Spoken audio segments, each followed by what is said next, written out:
He was one of the city's most successful lawyers, worth millions. But when he handed over custody of his 2 children to a complete stranger on a city bus and vanished without a trace, everyone thought he'd lost his mind. What they discovered later changed everything. Jonathan Pierce was everything you'd expect from a high-powered attorney.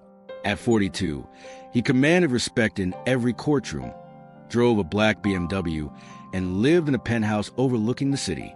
His tailored suits cost more than most people's monthly salary, and his reputation for winning impossible cases was legendary.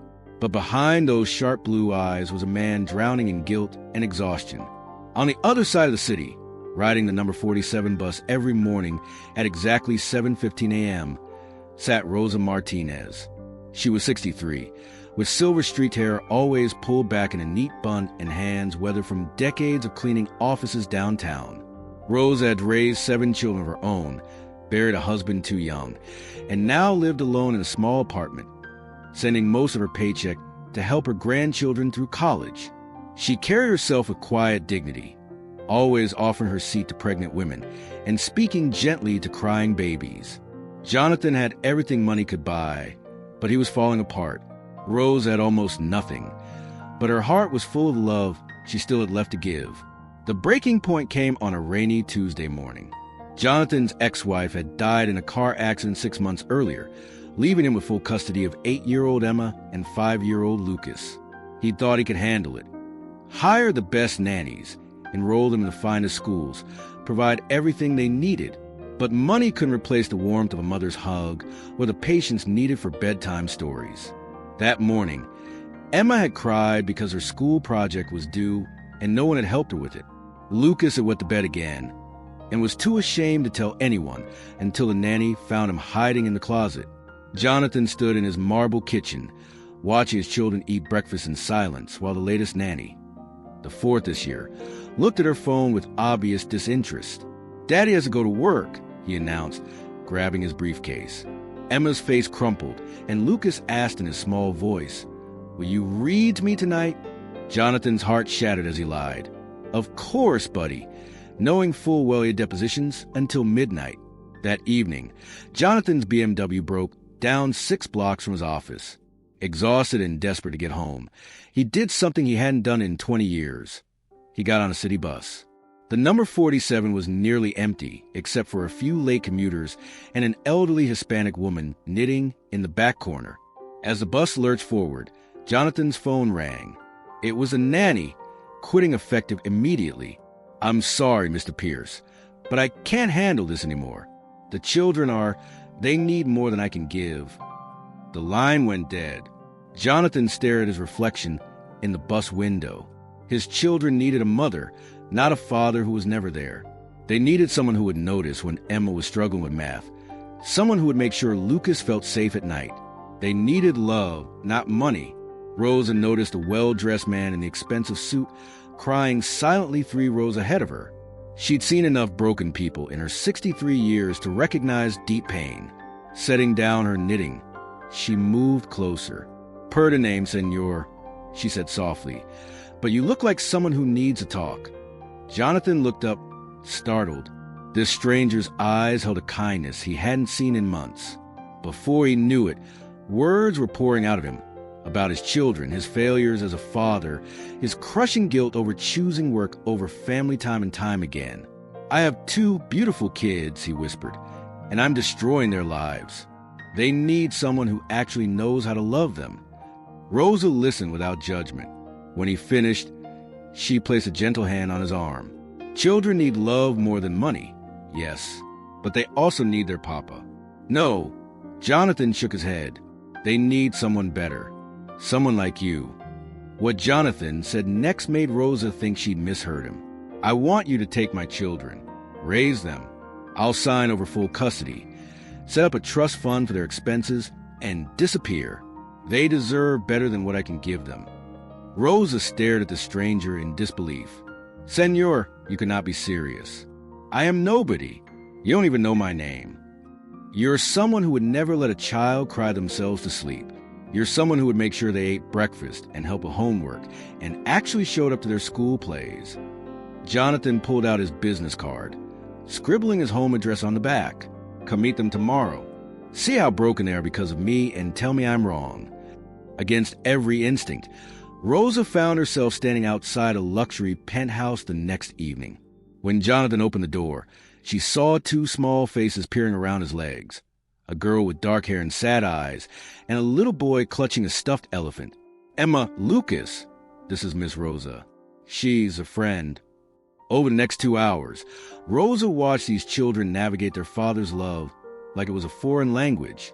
They were polite, well-behaved, and desperately hungry for attention. When Lucas spilled juice on his shirt, he immediately began apologizing profusely.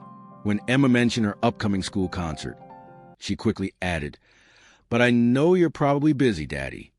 Rosa's heart broke.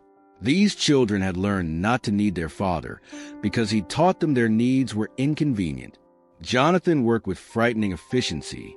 Within a week, he'd drawn up legal documents naming Rosa as the children's guardian, established a trust fund that would cover all their expenses through college, and put his penthouse up for sale. He convinced Rosa by showing her the children's medical records, Emma's anxiety medication, Lucas's sessions with child psychologists for selective mutism. "They're dying inside," he told her. "At least with you, they'll have a chance to be children again." Rosa's small apartment suddenly filled with toys, bunk beds, and the bewildered excitement of two children who couldn't understand why their lives were changing so dramatically. Jonathan visited every day that first week, helping him adjust, but Rosa could see the plan in his eyes. On a Friday morning, exactly 2 weeks after their first meeting on the bus, Jonathan kissed his children goodbye and told them he was going on a business trip. That evening, Rosa found an envelope under her door containing new bank cards, legal documents, and a letter. "Rosa, you gave me something I thought was impossible, hope for my children's future.